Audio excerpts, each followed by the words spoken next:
It's a daily talk show, episode 412. And it's Fat Fridays, and we got Andy White in the building. Hello. Good morning. Happy Organised August. Did you just make that shit up? Then? No. Yeah, I mean, it was actually 2 days ago that he made that shit up, and now we're amongst August. Well, no, yesterday Let's was make a trend. Yeah, well, yesterday was the first, and I did Organised August, which was organising my wallet, which was great. But anyway, we won't get bogged down. But if you want to get involved and get organised in August. Andy, I sent you a message last night, and I said, what's your favourite food?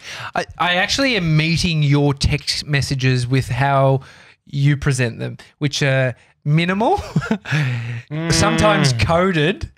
You went to send me a time code to our own podcast, and I literally was like, Amy, this is fucking. I gotta work out what this is. Yeah. It's Seth Godin's episode, and Andy said 1401. Well, I mean, Andy, you've got Melburn Roobiax, and so it's almost like orienteering through text message sometimes. Yeah, the way that you do it is. Well, it depends. When we become better friends, Tommy, my text message will become longer, more explicit. It's really just short form novel. It's a level of our friendship. But I feel that we could go from strength to strength. I mean, I feel like we've taken that next step in our relationship. You've let me wear your helmet. Well, you did take it off my head. Yeah. You won't let me do it because of my folliculitis. Look at that thing. It's safety and warmth first, always. So is it actually a snowboard helmet? It is a snowboard helmet. It does not meet Australian safety standards for a bicycle because they haven't played the licensing. But other than that, I'm sure it's fine. Mate, I would trust my head in this over a fucking Melbourne $10 helmet from 7-Eleven that you can get. Yeah, anyway, I agree. I would never compromise my safety. All right, I'm back. And so do you reckon it is actually... There we go. I mean, what is it designed for? What are people using Keeping that? your head warm. Well, like snowboarding impacts, I imagine. You don't want to... We should ask the Canadian, really. Yeah, when would you use it? I've never actually snowboarded, but I've had... What? Get out! Yeah. I've had friends that have been in snowboarding accidents, and it's...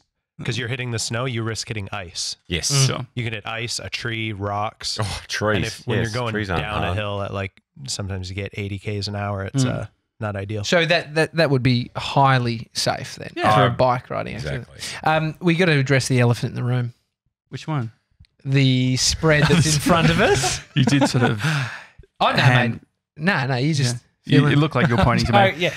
We've got an amazing spread, 3D deal. Do you want to just share with Andy how you've come across this morning? So this morning I went out to Queen Victoria Market, went on a nice early morning walk, and just picked up a bunch of Italian-themed foods and stuff like meats, spreads. We've got 3 different types of dips, olives, 2 different types of breads, 3 different types of cheese, 2 variations of salami. Can you not? Prosciutto sheets. And they actually, the people at the, I can't remember the name of the... What, the opportunity to plug? They gave us a deal. You literally said that they were going to be... But the idea of a deal is you got to know where the fuck you got it from. Andy, this is actually something... What do you feel about going to somewhere like the Vic Market in a place like Melbourne, Australia, and actually trying to barter with these, delicatessens? I think food's one of those things... Bartering, can I pay less for that? I come from a long line of hagglers. Yeah. My brother is probably one of Australia's greatest negotiators when it comes to folded. But the food, I suppose if you're going to buy 100 kilos of cured meat, I would probably say, can you do something less for cash, et cetera, et cetera. But, I mean, McDonald's. Well, he asked for a discount. Oh, I didn't ask for a discount. I said, this is going to be for a podcast. We're going to be filming it. Oh, he's flexing. Gave the guy a sticker. Oh, mate, in lieu of the old influencer asking for a cop-out because you're in a basically... Look, let's just face I have a small Instagram or social media following. I would never ask for a cop-out and say, can you give me a half-price rent on this? And I'm glad that he's forgot the name of it because we can't be linked back really to it. Yes. But to be fair, I never asked for the discount. He said, if you want 3, for the dips per se, he said, if you want 3, I'll give you 3 for $10. I think that's a standard standard deal. He upsold deal. Yeah. That's it's the reverse. You make them feel like you're getting a discount, but you're actually selling them more. $5 each for those dips. How long's a Canadian been in Australia? Like 3 months. Oh, so like my wife's been in Australia 10 years, and she's coming out with some Australianisms, and she's getting a hang of the lay of the land, how things are dealt. She's a very crossing the T's, dotting the I's, which I love about her and is very important in a dynamic where I'm very far at the other end of the scale.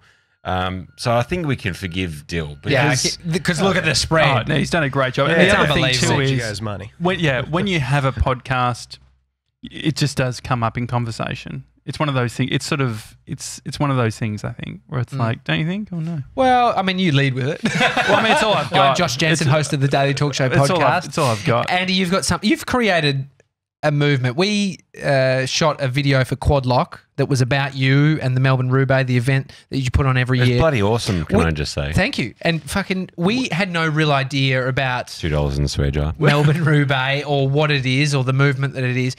And we filmed the interview first, maybe 2 months before the event. Right. And so we're leading up. So we didn't really have an idea. And then we get there, 3D Dill, Josh and I, we get there on the day and we're just, what the fuck is happening? We can swear on this. I'd say that the same on the day. We just literally had to point that. I mean, the thing with a video like this is you literally point the camera anywhere and there's something interesting fucking going on.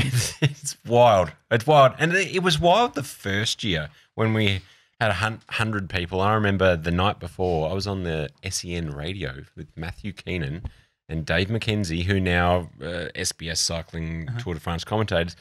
And I was saying, look, I don't know how many people are going to turn up.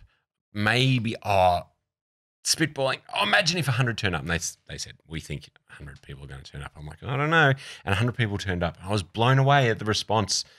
But one, I think it's one of those things, if you build it, they will come. People are looking for a reason to get together and have a great time. But it was pre-social media then, pre-Insta. Back in the day, I printed out flyers and I would go around to cafes and bike shops and say, do you mind if I put this up in your window? If they said no, I just put it up anyway. And any tips on that stuff? So I did a sticker bomb. I don't know how you feel about sticker bombing. Bombs, it's like an earlier version of hashtagging, really. It's a physical in real life version of hashtagging. Like you put it on a sign, it's in hope to get people's attention when they're actually doing something totally different. Yeah, but my concern is that I walked the other day and I'm guessing it's the council has gone through and removed all the stickers. Or it's a little nasty other podcast. I don't know, but I'm curious as to what is the standard protocol of sticker bombing. I feel like you would know. Oh, where? Like where? Because I put it on a Mercedes-Benz. Cars, I would be. No, I put it on a like a pole where you press the button to cross the road. Yeah. Oh, perfect. Yeah, and it was gone. I mean, are we talking about like 5 foot height? Well, this is the problem because I'm always fucking panicked when I'm doing it. They're always in the worst position. Wrong. You need to look like it's totally legitimate. Yeah. And you were there. You were just actually paid to work for the Daily Talk Show. This is just my job. Hey, don't shoot the messenger. Yeah. That's a great idea. Do I need high vis? Maybe I'm not going to talk about my experience with high vis. What is your experience with high vis? You can do anything with high vis. What have you done? What have you done with high vis? I'm not going to say. Well, I mean, you talk about the origins of street art and graffiti, and I know a lot of artists that. I mean, Melbourne, we have this hypocrisy where one of the most celebrated points where tourists come to take photos is Hosier Lane. Yeah. Now, it's graffiti. It's vandalism. Yeah. But at what point does that vandalism become art and cherished? Yeah.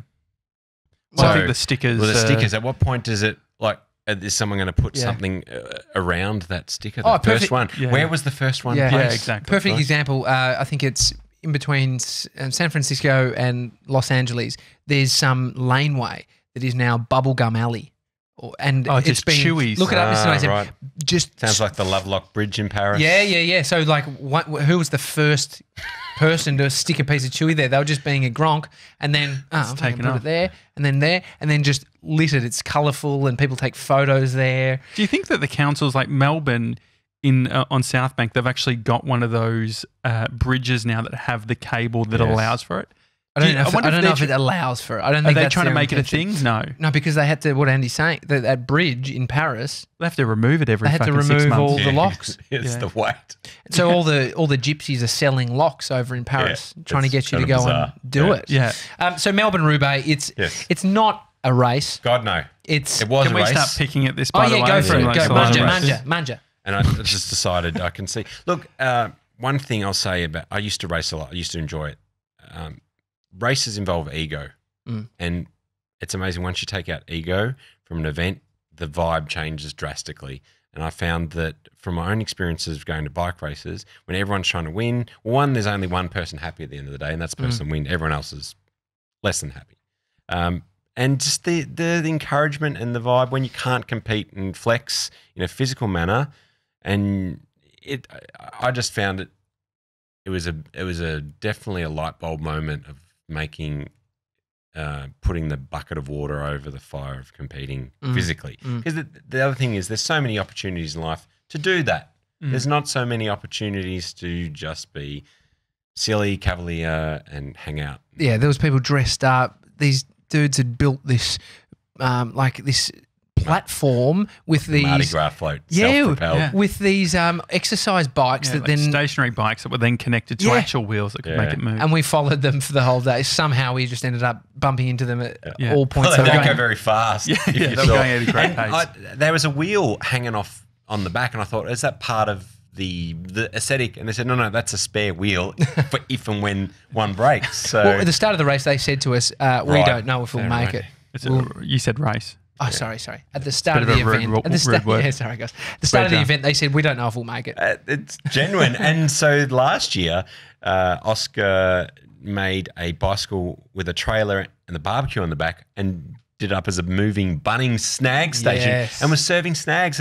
And each, I thought, there's no way I can top that. Yeah. No way. And then they do. So I love that people, and because we reward it, and people do it, I think they do it just for the fun and for the visual and to entertain others, but we've also given prizes away. But every year I think people are thinking, how can I stand out and be silly and fun? And I love that that's a distraction from the day-to-day of, the monotony of a lot of our lives is something to think, what can I do for that big party that happens in the middle of winter? I always see some people who have found success in something, and you've definitely found success in this being this huge event, not race, event now.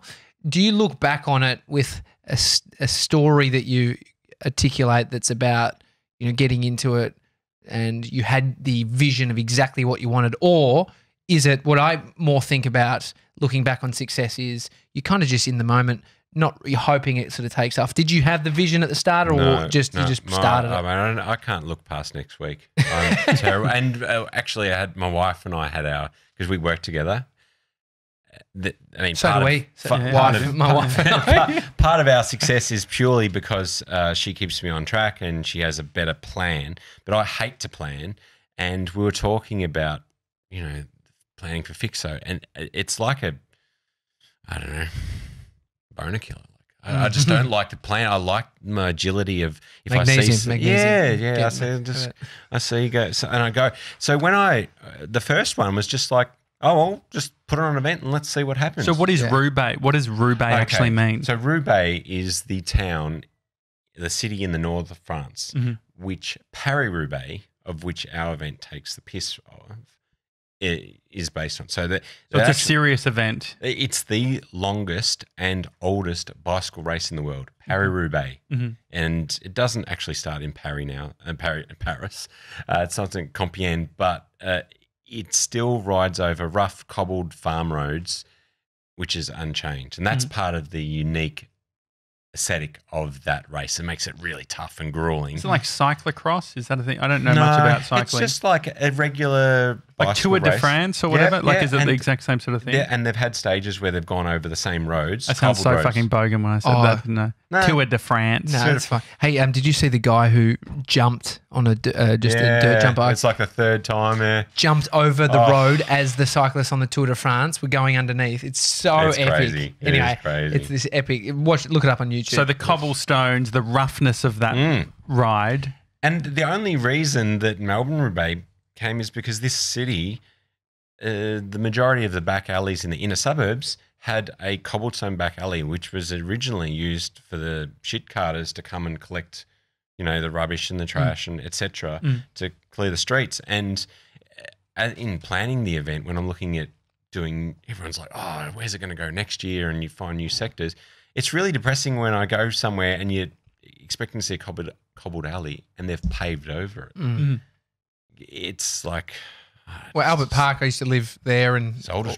All the sort of behind the houses, they're old cobblestone laneways, and it's so nice. It's cool. Like it's an aesthetic that it's hard to create and easy to pave over. It's like that, is it paved paradise to put up a parking lot? That line in the song. It's a good song. It is a good song, but it's. I'll put it in my Spotify playlist. One of the Organised August is creating a fresh Spotify playlist, so I'll add that song.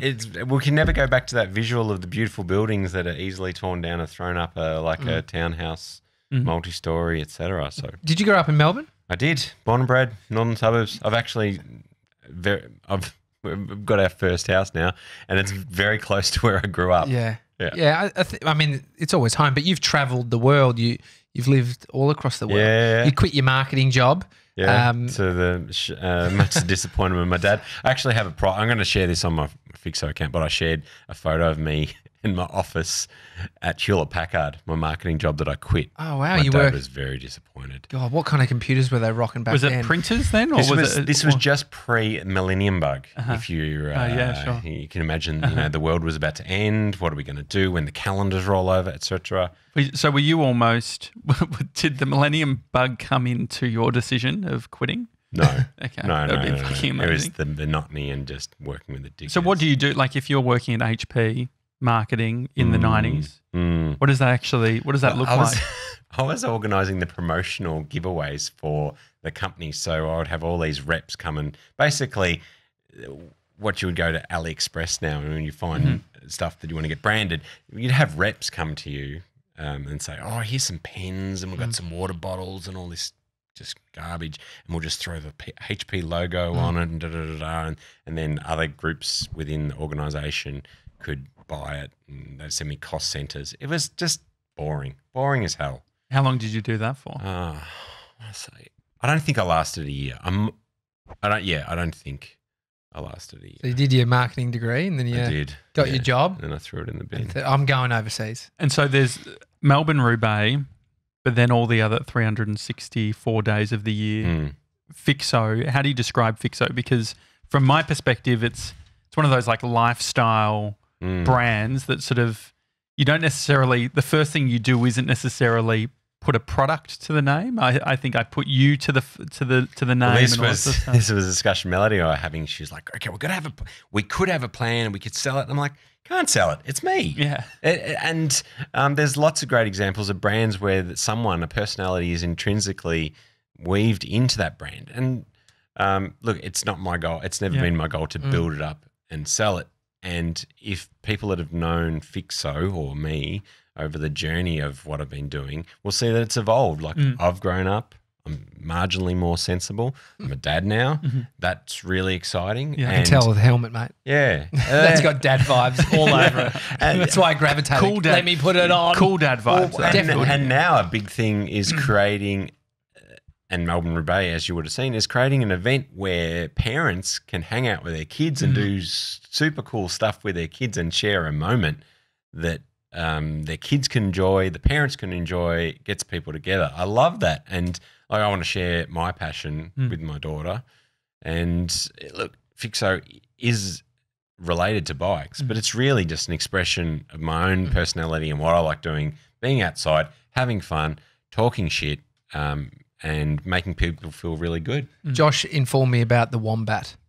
Yeah, I keep seeing the Wombat on your Instagram. Oh, we've got a Wombat living at our house. We've been treating it for mange, and he's decided to take residence. Where, in a hole? Or right next to our bedroom window. Yeah, really between a rock. Yeah. Because I was like, fuck, I'd love to, because 3D Dill, we've sort of done the rounds. We went to Listerfield, like Churchill National Park, and we went and saw kangaroos and all that sort of thing. I thought, like, you were actually patting Like you actually touch the wombat. Like my daughter's patted a wombat, echidnas, the tiger snake. She's seen a tiger snake. Like she basically walked over it. I mean, that wasn't a highlight of parenting. Don't pat it. That wasn't. If you see a tiger snake, fucking run. I'm aware. Like I said, I basically live where I grew up, and out my front door, it's the wilderness area, and we have deer, we have eagles. I love, and that's one of the things I love sharing with my daughter. We go for a walk, see some wombats, see echidnas. It's a really special thing. I love that, and I love.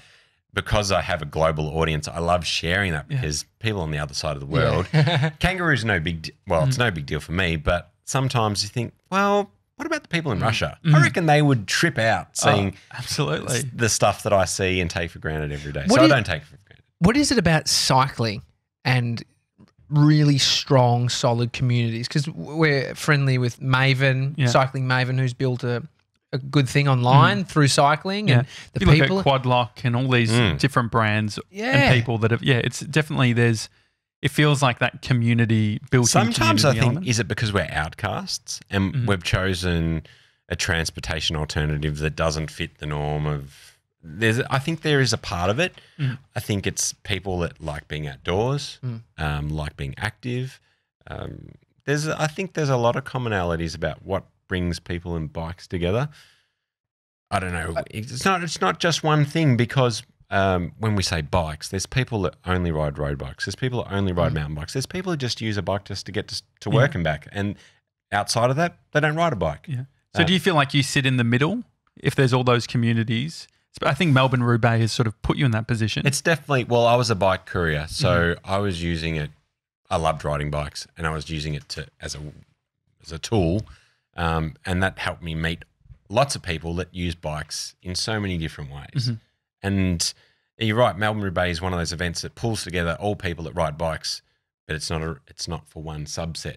So, have you seen I think it's Joseph Gordon-Levitt, the bike courier? Right, so my friend Austin Horse is the stunt double. Oh wow! Yeah, and my other friend Kevin, or Squid, as he's known, he's a bit of a Godfather type.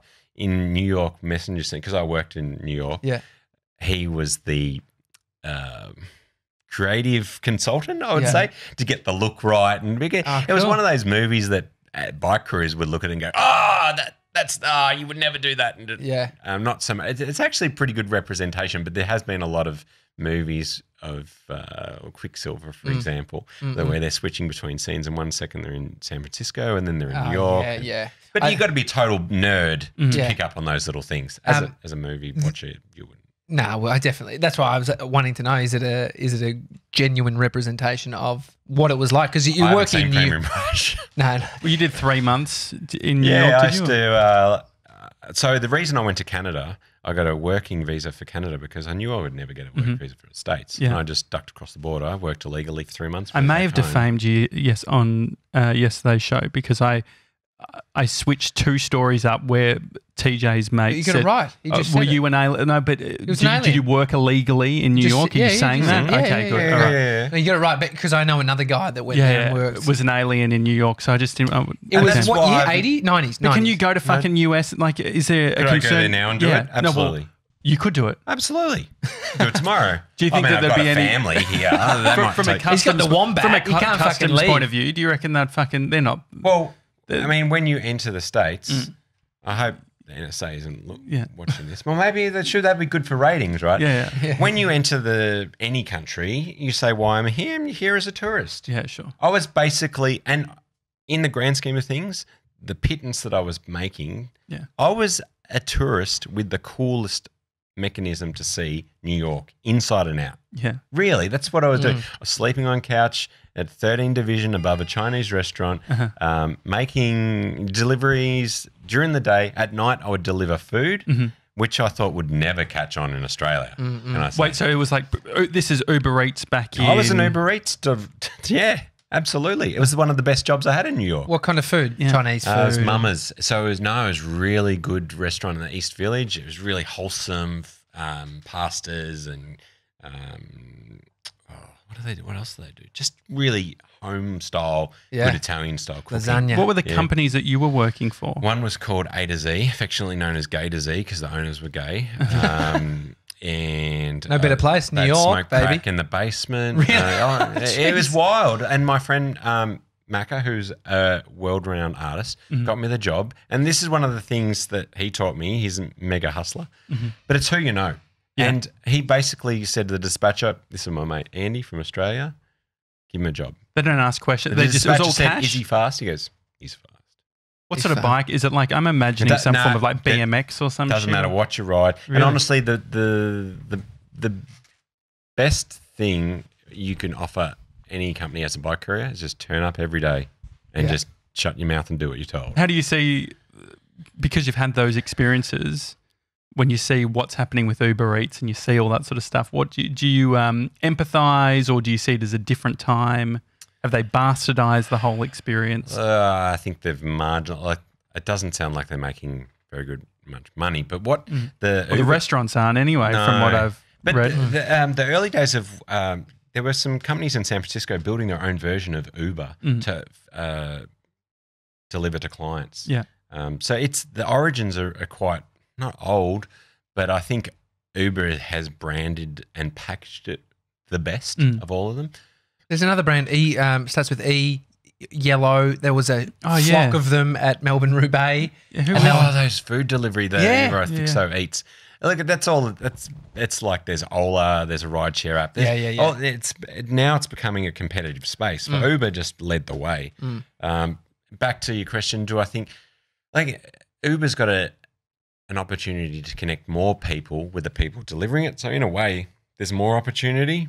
I just think the days of it being able to make heaps of money, and the early days of the 90s when people were pre-faxes and emails and more things were delivered, bike couriers made solid bank. And same with in New York. Like you could make good money. When I worked in New York, I primarily delivered garments and portfolios, photography portfolios for agencies to photography studios and garments. So you were doing Dropbox, really? Like yeah, it's true.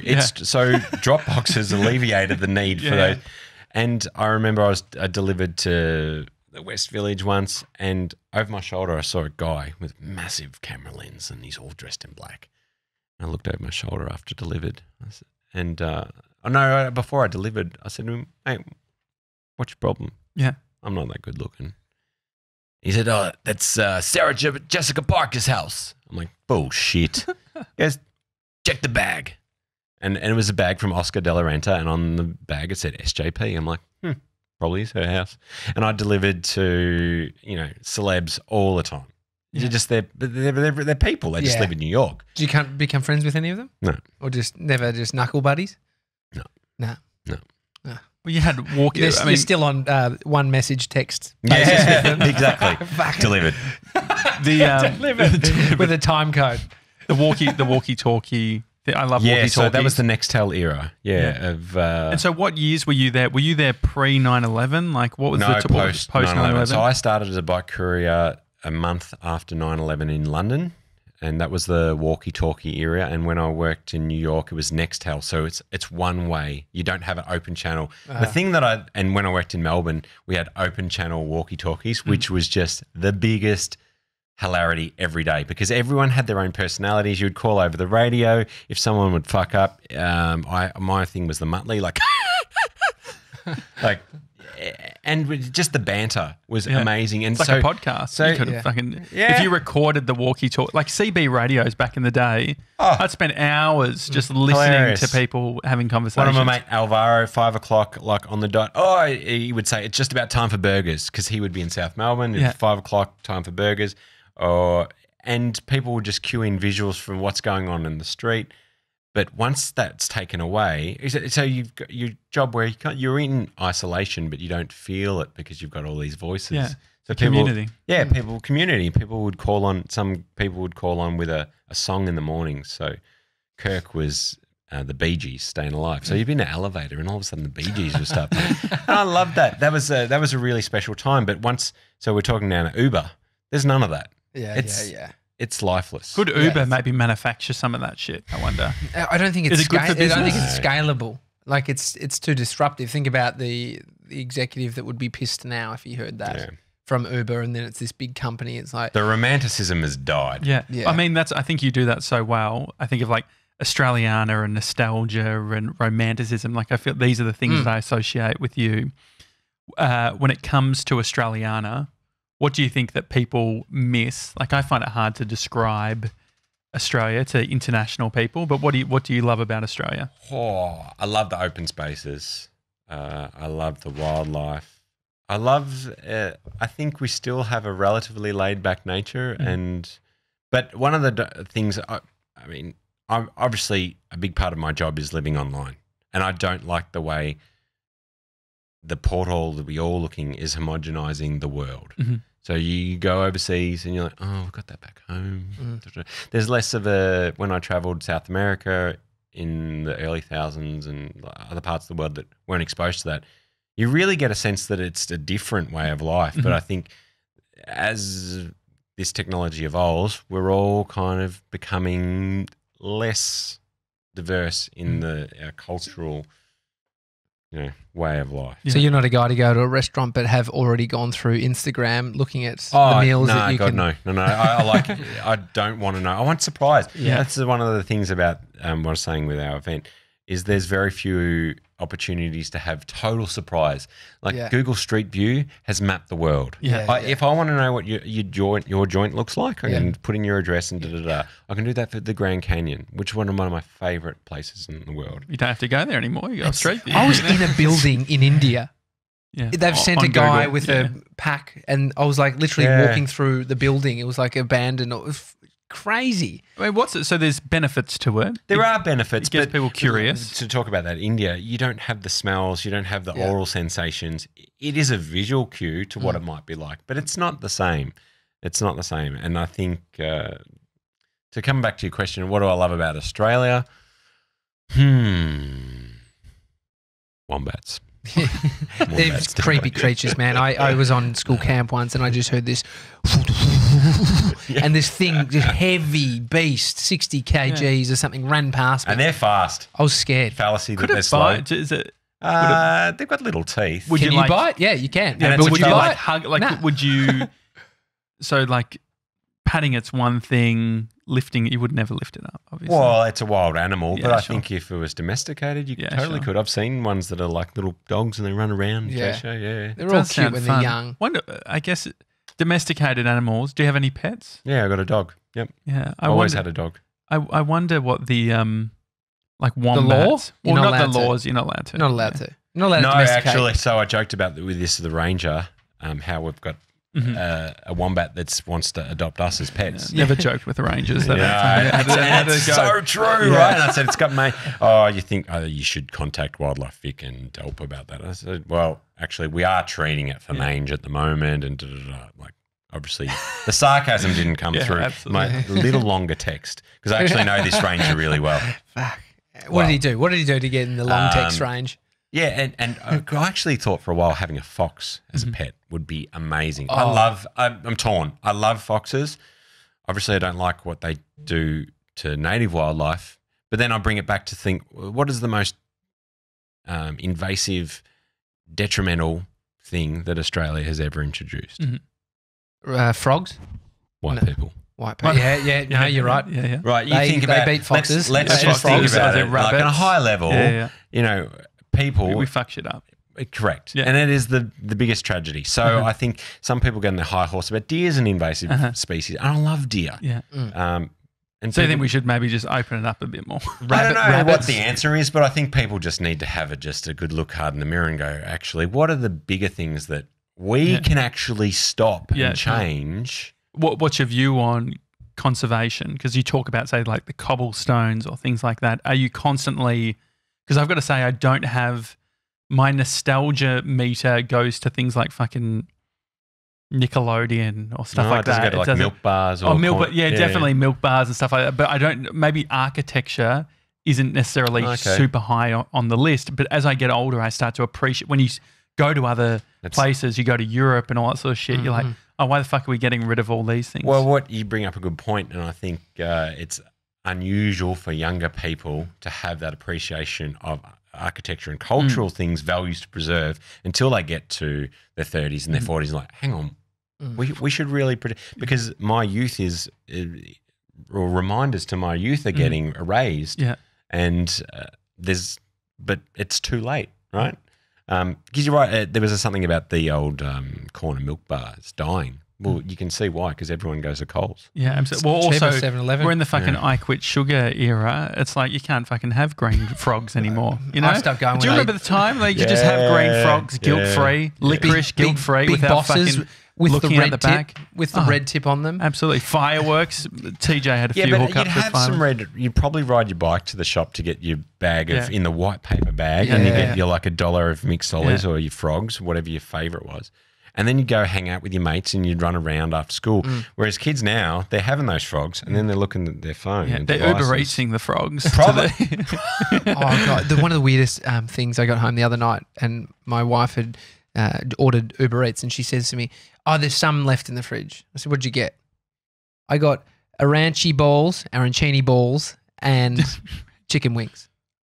I was like, what? Like weird combo. What a weird. So you can get mix. it. Is it basically just Uber Eats is just someone who goes out and get anything for you? Is it? No, I mean this was from a place. So Oh, this okay. specifically, Yeah. there is Restaurant. those services, but you can. There's like they've Do set you up not like use little Uber conven- Eats? No. This is good. I've used Uber twice, once in Canada, and I actually used it recently when I had to go have my hernia op because I thought, okay, I'll take the train in, but the train line was under construction. I'm like, okay, what else to do? Could I drive in? And so I just thought, oh no, I'll just get an Uber because I had to get at 4:30 in the morning to get to the hospital for like 5:30. Yeah. I'll just get an Uber, and it was amazing. It is a fantastic service. I can see What was why, the banter like in the Uber? Oh, Like, what did zero. you talk about? Zero. I didn't look for it. You know, Ravi was the guy's name, and I didn't go that. Oh, so how long you been doing this? It's So you don't even write Uber, but you fucking know the script. I said to the guy, I said, mate, you can put on whatever you want to listen. I'm just going to just zone out in the back. Yeah. You're and got preparing for an operation as well, which is a whole other thing. But, It seems like you've done a bunch of stuff in life that you're not looking for the financial reward. It's the experience that you're being rewarded with. I think I've always been chasing experiences and things that, or for example, when I was in London, I was on the corner of Regent Street and I forget what the alley was, but I was talking to this guy called Robin Superkid, and he told me about how he'd worked in New York. And Superkid was his nickname, Robin. Yeah. And I'm like, you worked in New York? He's like, oh yeah, just went over there, got a job, I'm like, and that blew my mind. And then I thought, hang on, I'm an Australian, I'm in London, I'm working as a bike courier. How hard can it be? I've done this before in London. New York is just another place to do it. And a few things I thought, I never want to be that granddad that I want to have real life experiences. Say, when I was a kid, this is what I did. I don't want to have regrets about. Oh, I wish I just don't want to regret something because I chased some meaningless job that paid better, and I'm sure I could get a job paying better. And so that's how you've got a young daughter. Yep. Is that something? Because your parents, like you said, you quit your marketing job, and they were like, oh shit. There's the anxiety. A massive argument about it. Yeah, I remember crying. Well, last time I quit my job to go full-time working for myself, I called my mum and said, I've quit my job and I'm starting my own thing. I could imagine the excitement in your voice. Yeah, I was very excited. She goes, oh, well, this is something I don't want to hear. It's fucking hung up. Do you know, I think part of that stems from parents wanting to have their child have security and the best for them. Yeah. And my parents had a very different path and set up a wonderful foundation for my brother and I. But we are unemployable is what my dad calls us. But, we have made our way. And I'm thinking when my daughter, she will challenge me and she'll say something and I've just got to think, you know what? You'll work it out. You'll work it. We all work it out. Yeah. Look at you guys. Yeah. You're working it out. I'm working it on the fly, as a lot of people do, and that's really exciting. We all kind of work it out. Maybe if they were going seriously off course, or you were pissing all your money up your nose, or then I don't know you why he might looked want- at me when he's it's got Well, nothing, there's nothing there. Have you Yeah. seen the spread? We haven't fucking eaten it yet. No, I think you know, and it's very difficult for parents to imagine walking a life different to your own. So how do you take that on? If you've got parents or family that you find aren't supportive in that moment, how do you reconcile it? What's the I'm curious. Well, I just did what I wanted anyway. Yeah. And my brother's the same. Look, I wasn't doing anything reckless. But that's the thing, right? But if you're not feeling if you believe in your heart that you want to do something, but then you also feel like you don't have the support of the people who should be supporting, that's got to, like, I know personally it takes a toll where I'm like, I haven't felt supported on certain things. And people can say, the bigger picture, their family or whatever, but it's also like, am I going to be a better person? Am I going to be better if I just like let it go and allow it to sort of happen? And how do you reconcile I all suppose that? I'm lucky. Like, I knew my parents would get on board. They would have to get on board. I just would have preferred if they were more excited. Like your mum, you were excited about doing something adventurous with your life. And like my mum in her 20s, she traveled around the world with a little Leica camera with her brother, and she had her own version of that. And I was looking to do my own version. I think it's just coming from a place of love, of wanting your kids to be safe, knowing where they are at all times. The other thing is, I remember this thing. I said, I'm going to South America.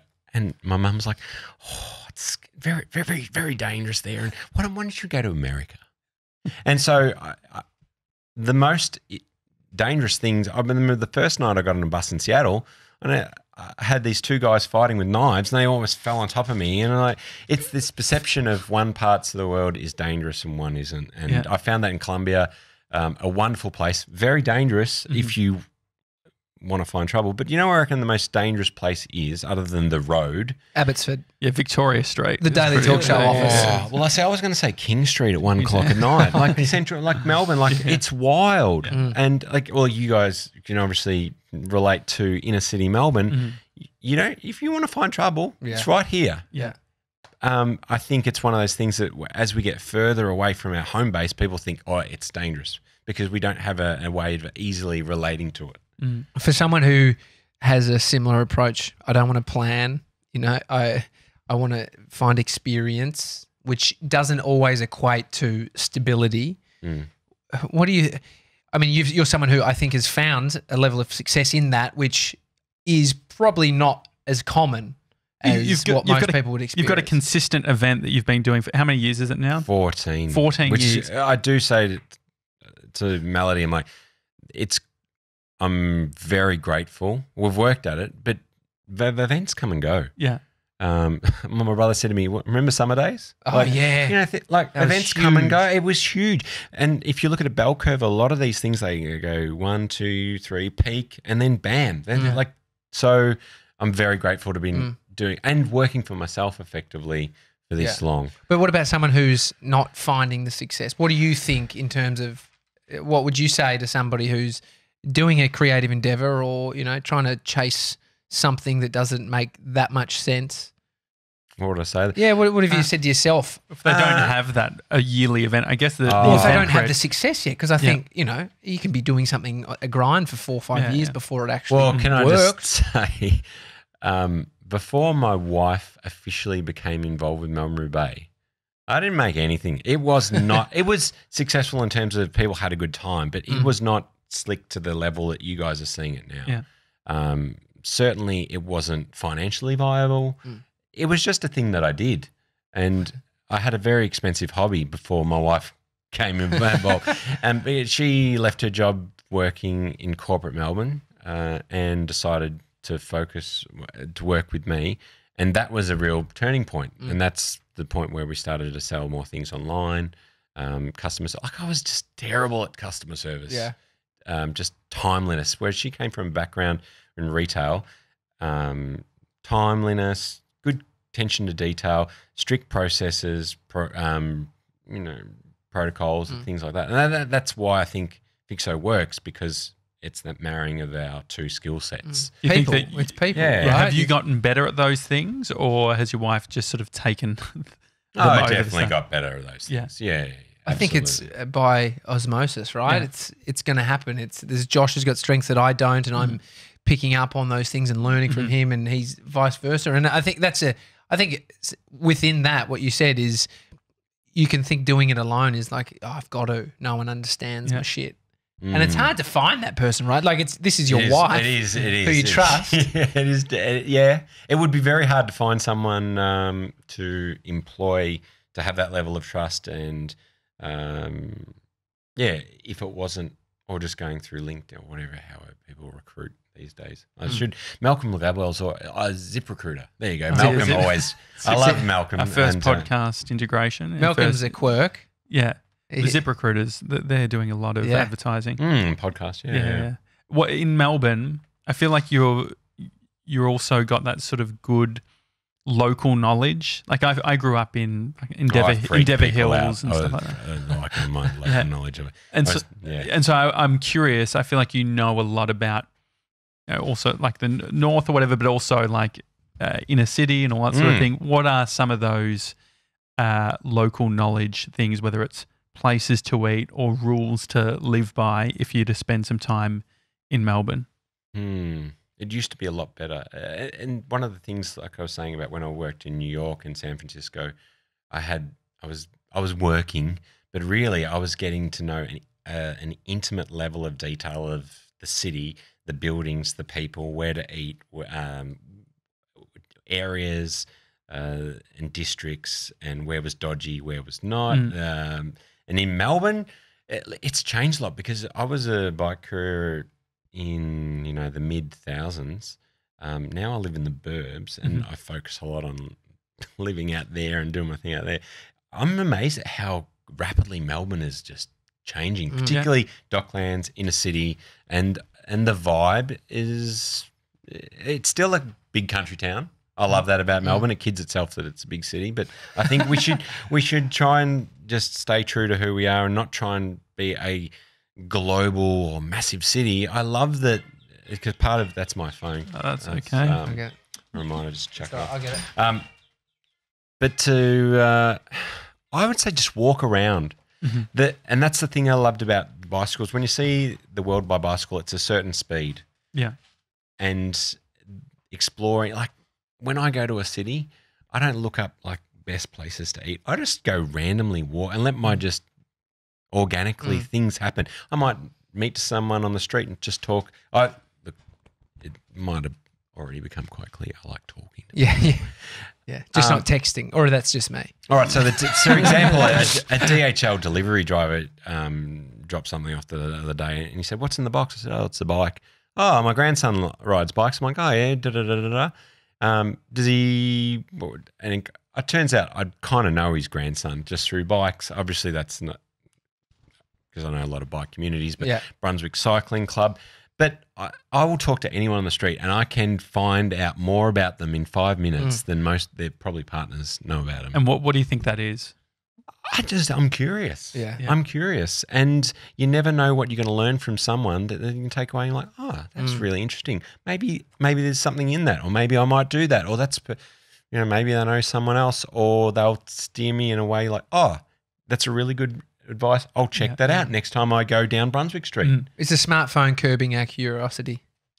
Absolutely. Yeah. Absolutely. Well, you can't be curious if you're looking down.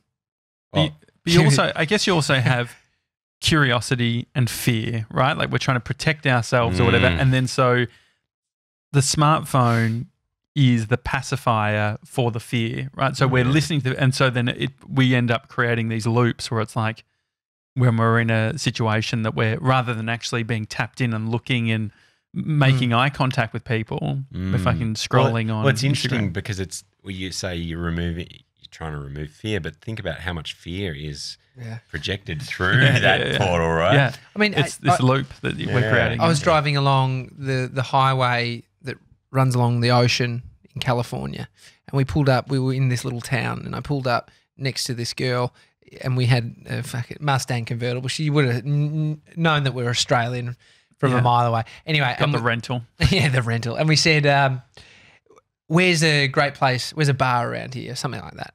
And she goes, oh, up here, my favourite place up there. We went, it was so cool. This rooftop bar looking down to the ocean. You could see the surfers, the sun was going down. It's like doing that kind of shit, living and actually being curious to ask people.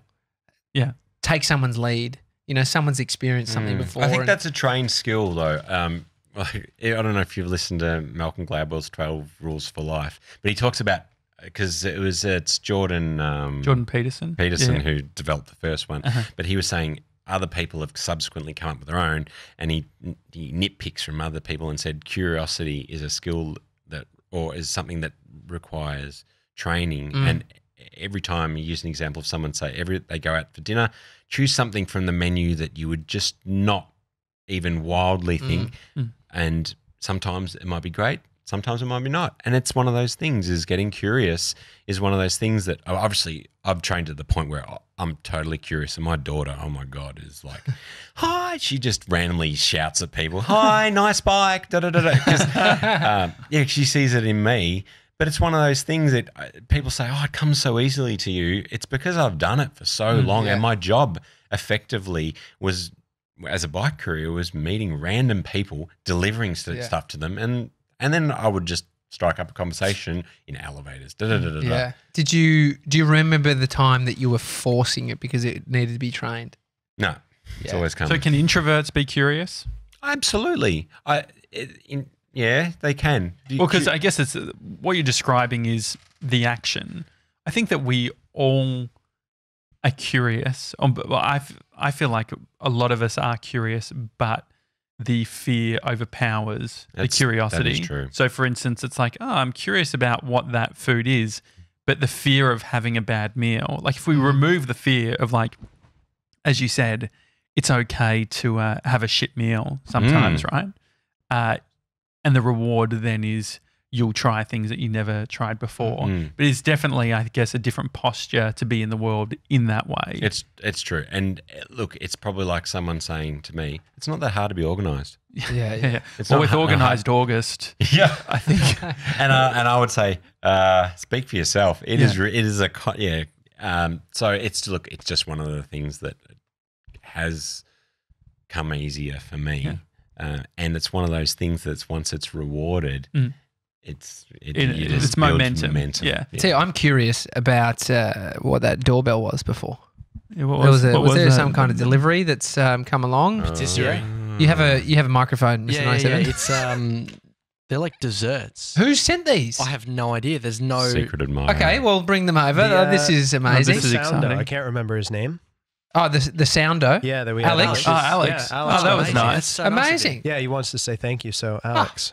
What a legend. Awesome. Well, now we've got You had dessert to for return our the microphone. So. This is perfect. Oh, yeah, he returned it? Yeah, he brought the microphone Oh, back. great. Amazing. Oh, that was him at the door. Yep, so he brought cannolis. Oh, wow. lovely. Oh, my God. Oh, This is the Italian. going to touch the side. It's like How's that?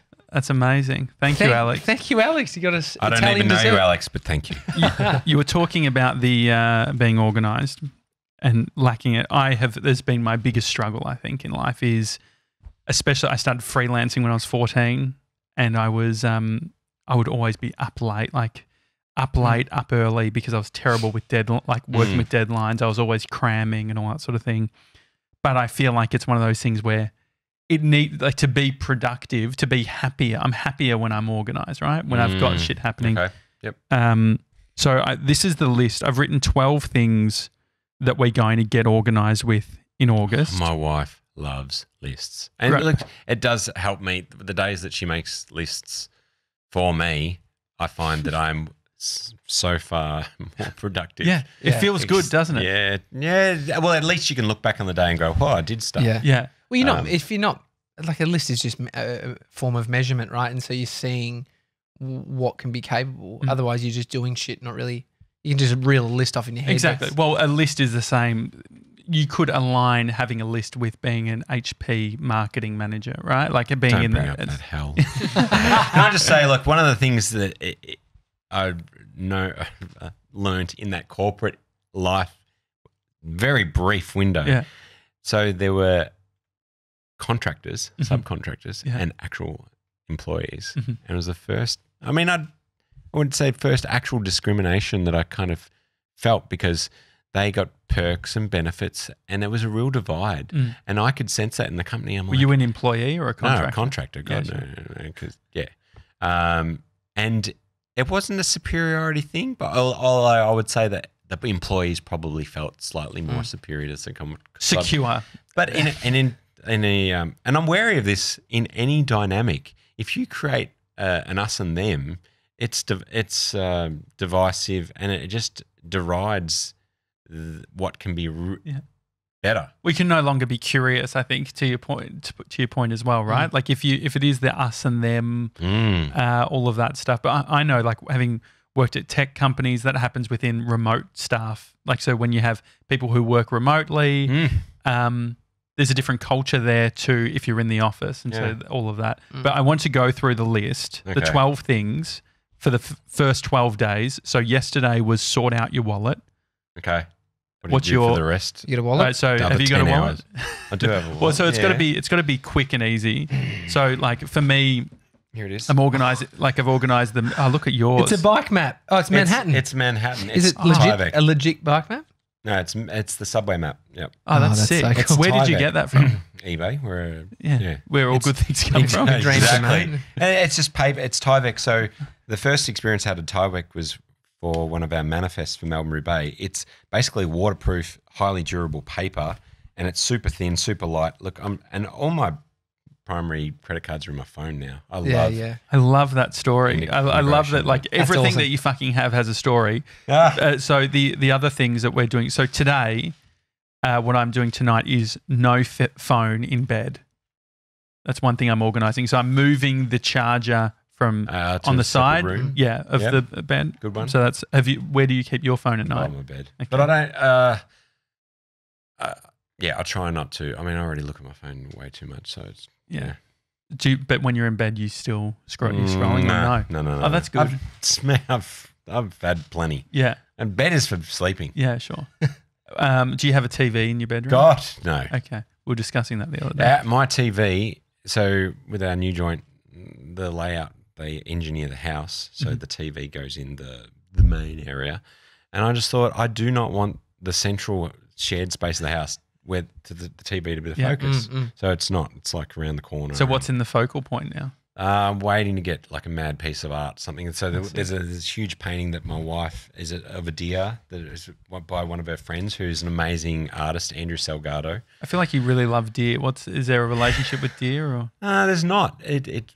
Well, do you think you wanted to import? You wanted to allow deers in Australia and stuff? I don't know if there's some sort of deer agenda just that saying we're not aware. deers were imported. No, they were, and so there were deer farms locally, and then they just released them all. And that's why it's the same with rabbits. And why do you know so much about deer, though? Well, curious. So the first time I saw a deer in the gorge where I live and spend 90% of my time, I'm like, did I see a deer? No way. Yeah. And then I got curious, and then I was seeing them all the time, and now I can take you right now to a part of suburban Melbourne, and there will be a herd of stags, and they're just an amazing creature. A deer killed someone the other day, though. Did you see that story in the news? What with? In reports, a white man killed thousands of people. Yeah, exactly. No, but it's pretty crazy. Anyway, let's reel this list off. Yeah, all right. Yeah. Drink 2 litres of water a day. How's your drinking? Do you drink water? 2 litres. Does it count if it's got coffee in it? No. Well, it's a I'm diuretic. bad. So I'm you're bad probably on that pissing butter. You need to fix that. Yep. Update your passwords. To what? All the same? No. You need to use like a password manager. Like you should update them periodically. Periodically? Yeah. Yeah. What Anyway. else? No. Get a haircut and schedule the next. What do you like with that? You always shaving every day. Shaving your hair. You do it every day? Yeah. Razor shave. 30 seconds. In the bath. Yep. In the bath. In the bath. She has a bath Feel it, every morning. Yeah. It's like super smooth. Oh, mate, we're moving places with our friendship. Exactly, Just yeah. let me Just hair. added 3 more words I'm not to going the to lie. message. I couldn't grow hair. And even when I had hair, I was a ranger. So that Yeah. I loved it. And I had short hair for a very long time. And then towards the end of my follicle days, I had a Hare Krishna hairdo. So I had all, is a Hare Krishna hairdo? all basically shaved on top. This is when I worked in New York. Yeah. And I had like the back was like the mullet starting from the top to the back. Oh, nice. Yeah. I feel like you That's a could have peacock maybe. move. I feel like you would have scared me in the street. potentially. Probably. Yeah. Yeah. Well, I think that's. But he would have another been thing. saying, "Hey mate, how are you? Yeah, What's your exactly, name? being really you curious. Australian too?" What else is there? Donate blood. Yeah. That's a great one. Yeah. So That's a great one. that's on the list. If you were in England during was that about Mad mad cow? cow? Yeah. You can't do it and all that sort of shit. Anyway, meditate for 10 minutes a day. Have you meditated ever? No, no. I'm going to say no, but I do enjoy going for peaceful walks in the morning to start my day. Mhm. Even if it's listening to music and podcasts. Does that count? Probably And not. you're No. riding. You're know- doing some form of like. I mean, you rode. How long did it take you to get here? I drove into Prover Cycles, my mate Mark, in Fairfield. Then I rode the last 10 minutes. Yeah. But I But- think it's meditative. Yeah, you're right, I'm thinking yeah. about getting a bike trainer. What do you think about them? Why? I'm just curious. What do I think about Yeah. it? Oh, this is good. This is going to hurt to tell people. It's like that thing of going to the gym to ride a bike inside. Yeah. I look, when I was half serious about going fast, Mhm. I had an indoor trainer. What about the trainer as now, my main? I'm worried about getting hit by. think of anything worse. I'm worried about getting hit by a fucking car. It's because you Oh. use your phone. You're looking down at your No, phone I'm too not. much. I've got a quad bike. and look, that's a very one of the great things about indoor training is you're removing the risk of and the weather and Yeah. things like that. But actually listening, I don't know if you listen to Tony Robbins. Yeah, a little Tony bit. Recently, Conor McGregor and Mike Tyson have been on. I say Mike Tyson, Yeah. and he talked about getting up at 2:00 in the morning and going running in the snow because he knew that whoever he's fighting wasn't going to do that. Yeah. He was willing to do sacrifice. And I haven't listened to any other podcast by Tony Robbins, but I need to be willing Mike's- to be hit by a car. that's a good one. Well, Yeah, in no, some ways, What's I've got to let go of it and be like, if it happened, it's no. it Honestly, happens.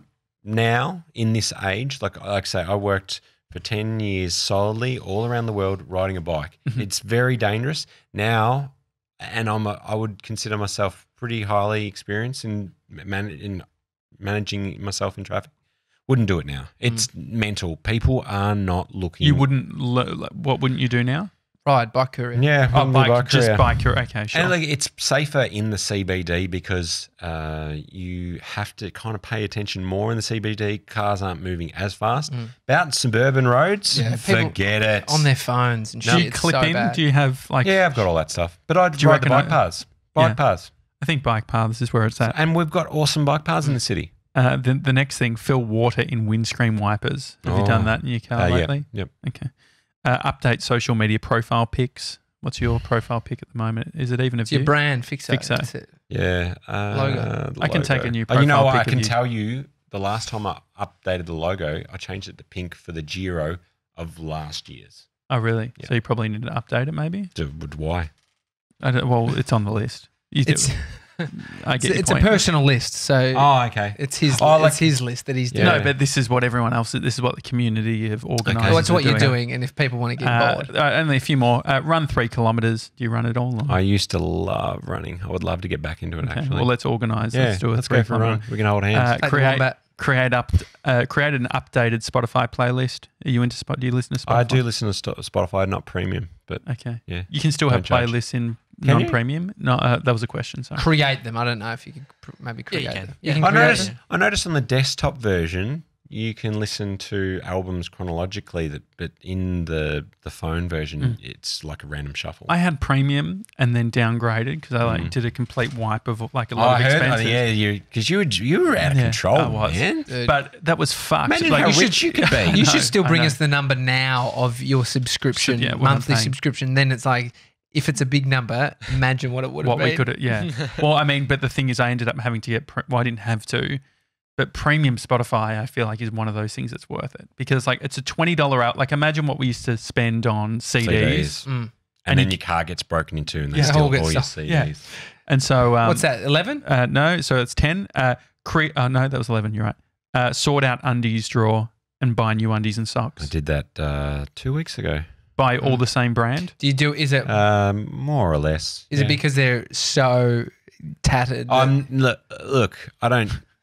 Unlike you and your previous career, I don't walk around in my undies, but I like to, and it's not. It's like one of those things like you got to wear just take pride in your undies. Yeah, it's like your partner goes to great lengths to look amazing with their underwear, right? Yeah. It's a simple thing. Sort your junk out. Yeah, I mean, and it's nice, like nice undies, putting on What's nice your undies. brand of choice? Bonds or No. Let's see, what are they? I don't know. They're just like Ralph. No, it's Alpha. like a Target Alpha. or Alpha? Fuck, Kmart. you are Alpha. Yeah. One of my mates who has a big blog, I think he made some joke about my undies having Alpha on it. Or something. No, well, okay, that's because undies and socks I think is a big one. I did a big Happy Socks order like a few years ago, which lasted a while. But the problem is they don't look great with shorts, like long socks. Anyway, we're getting. I like the Explorers. Warm feet is like my primary need. Oh, so merino wool? And they're just work socks. You know, like you just. And they're very thick, aren't they? Yeah, I like thick socks. I like warm feet. How often do you change your shoes? What shoes are you got? I got some. Come on, you should know the reference. Jordans. Jordans. Yeah, Jordans. They're sick. They're cement threes, man. I don't know anything about shoes. The cement threes good. Andy, thank you so much for coming on, mate. Hey, it's a pleasure talking shit. It's now we're gonna feast on this. Great company. Yeah, would love to have you back on. But so Instagram is where I feel like I see most of your stuff. Is that where you're spending most of your time? Yeah. Fyxo, Fyxo. Yeah. On Instagram. Someone asked me, does that stand for fuck you and then a kiss and a hug? I said no. It is an abbreviation of the first brand name. Oh, really? What was the first brand name? Fyxomatosis. Oh, yeah. I see why you shortened it. Is it relating to fixies? Is it relating to like fixie bikes? Yes. So I wouldn't say bragging, but if you are riding or if you see someone in Australia riding a fixed gear, you can trace it back to me. Really? Yep. Why? Because I started it. Was it not a thing? I mean, it was definitely not a thing. That's funny. I used to go walk into bike shops and people will tell me I'm a fucking idiot. What? Because you were wanting a fix? No, because I was riding them on the street not before anyone, because it's not a new thing. What were people using them for? Like, what was the No one was niche? in Melbourne. There was two other people, old Ron, who was a bike courier, and that's all he got for the nickname. Alvaro. And Alvaro had a Repco conversion painted pink, and it was called the Bastard. and he was one of the most colourful characters in Melbourne. Fantastic guy. And I'd come from London, and that's where I'd discovered track bikes. Mm-hmm. And no one in Australia. And so people would see me riding mine, like, oh, what's with the bike with one gear? Yeah. And no brakes. Well, I had a brake for a while, but then there was no brakes. And I just started sourcing. That's really the origin and the genesis of Fyxo as a brand. I was just buying and selling track bikes. Really? So that buying everything in Australia, I rang up every bike shop in Victoria. Mm-hmm. And I said, you got any old track bikes? I'd make a list. And then I ran around Victoria, I scooped them all up, and I sold them to people all around the world. Can you break a fix? And that phone bill was fucked up. Well, back then I did it on my mobile. Well, can you break? Like, can you go in the stop. back? You can slow down. People putting their foot in the tyre? No. Yeah, there was on the top. There was a Ted Shred. There was a DJ in San Fran called Ted Shred who used to break like Barney Rubble style. Yeah. But actually, I saw a guy today on a really pimped out track bike, and I looked at him like, that's fucking dangerous. Because it could go fast, but can't stop. No, it's just it's a highly skilled version of riding a bicycle with very little margin for error. Mm-hmm. And when I was doing it day in, day out, I could do it without thinking. Right. And I was really good at it. But bike couriers who do ride their bike day in, day out get really good at it, and you don't have to think about it. But then it was marketed to people who aren't real cyclists as a fashionable thing. It's dangerous being a hipster.